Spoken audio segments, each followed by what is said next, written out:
Mr. President. Senator from Oregon. Mr. President, I'll be speaking later tonight, perhaps about 2 o'clock, possibly on through 4 o'clock.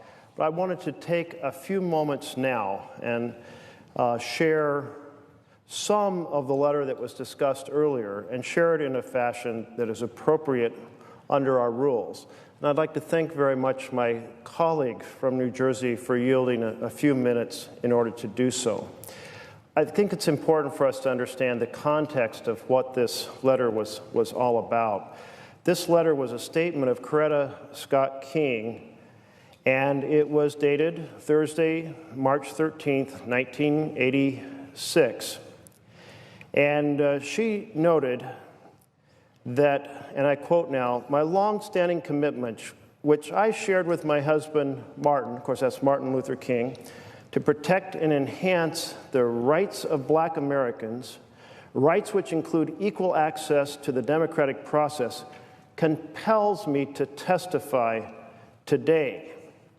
And then in her letter, she goes on to essentially present an essay about the essential role of voting rights in our country.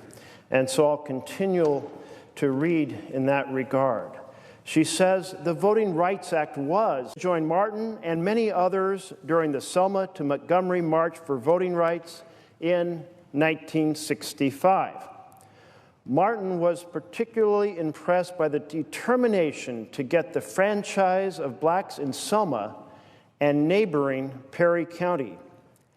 As he wrote, now she's quoting Martin Luther King, quote, "Certainly no community in the history of the Negro struggle has responded with the enthusiasm of Selma and her neighboring town of Marion, where Birmingham depended largely upon students and unemployed adults to participate in nonviolent protests of the denial of the franchise.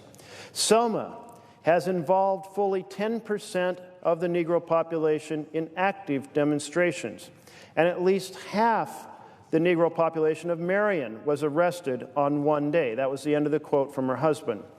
She continued writing, "Martin was referring, of course, to a group that included the defendants recently prosecuted for assisting elderly and illiterate blacks to exercise that franchise." And each time she refers to franchise, she's referring to this fundamental right to vote under our Constitution. And she continued, "In fact, Martin anticipated from the depth of their commitment 20 years ago that a united political organization would remain in Perry County long after the other marchers had left. This organization, the Perry County Civic League, started by Mr. Turner, Mr. Hogue, and others, as Martin predicted, continued, quote, to direct the drive for votes and other rights." That's a quote from her husband.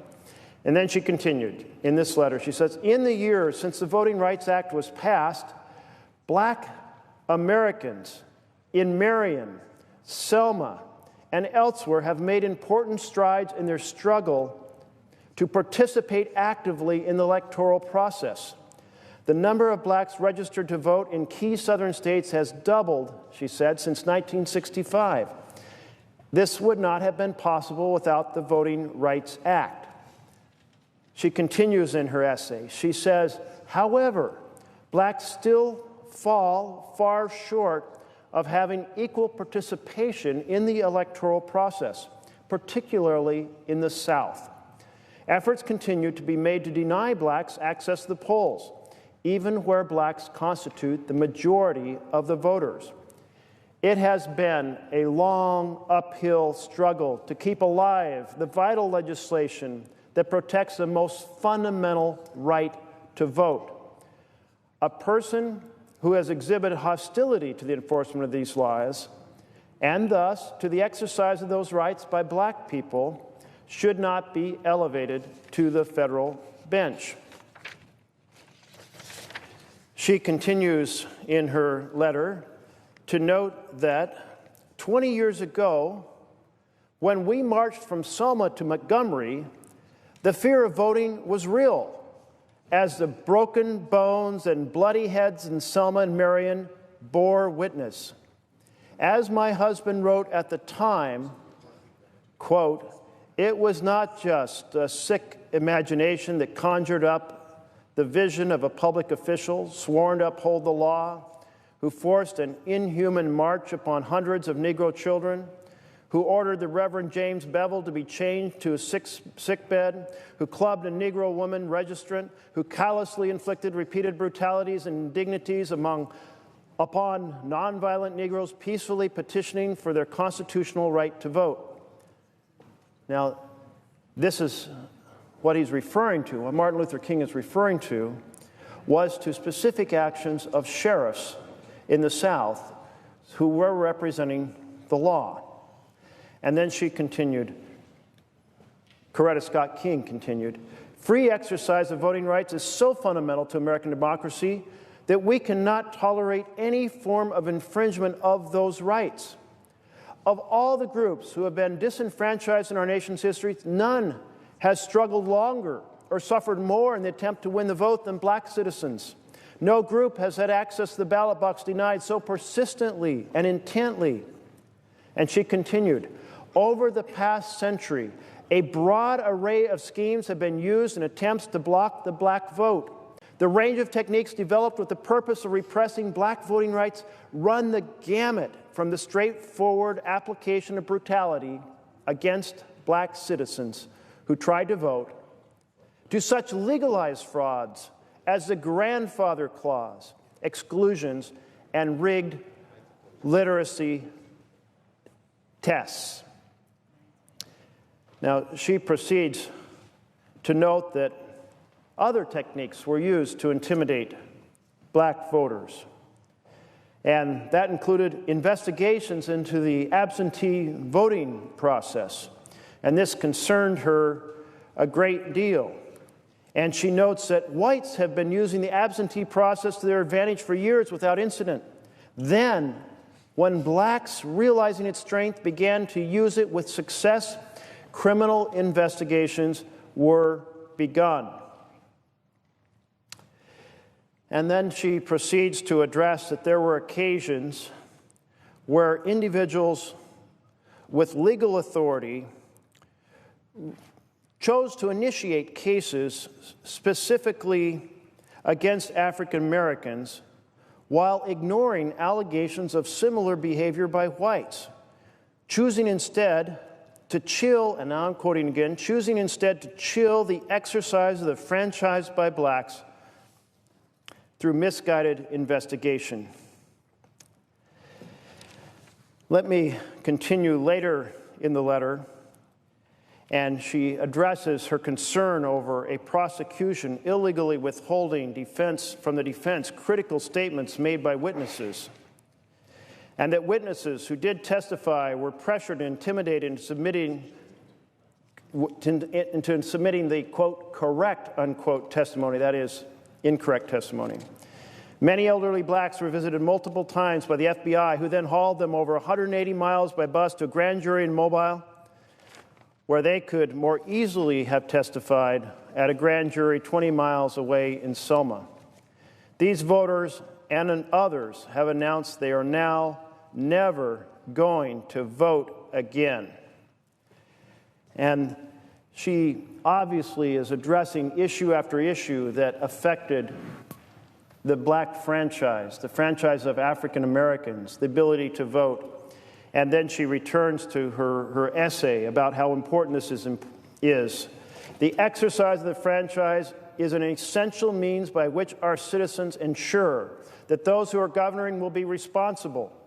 My husband, she says, called it the #1 civil right. Denial of the access to the ballot ultimately results in the denial of other fundamental rights. For it is only when the poor and disadvantaged are empowered that they are able to participate actively in the solutions to their own problems. Coretta Scott King continues, "We still have a long way to go before we can say that minorities no longer need to be concerned about discrimination at the polls. Blacks, Hispanics, Native Americans, and Asian Americans are grossly underrepresented at every level of government in America. If we are going to make our timeless dream of justice through democracy a reality, we must take every possible step to ensure that the spirit and the intent of the Voting Rights Act of 1965 and the 15th Amendment of the Constitution is honored. She continued, the federal courts hold a unique position in our constitutional system, ensuring that minorities and other citizens without political power have a forum in which to vindicate their rights. Because of this unique role, it is essential that the people selected to be federal judges respect the basic tenets of our legal system, respect for individual rights, and a commitment to equal justice for all.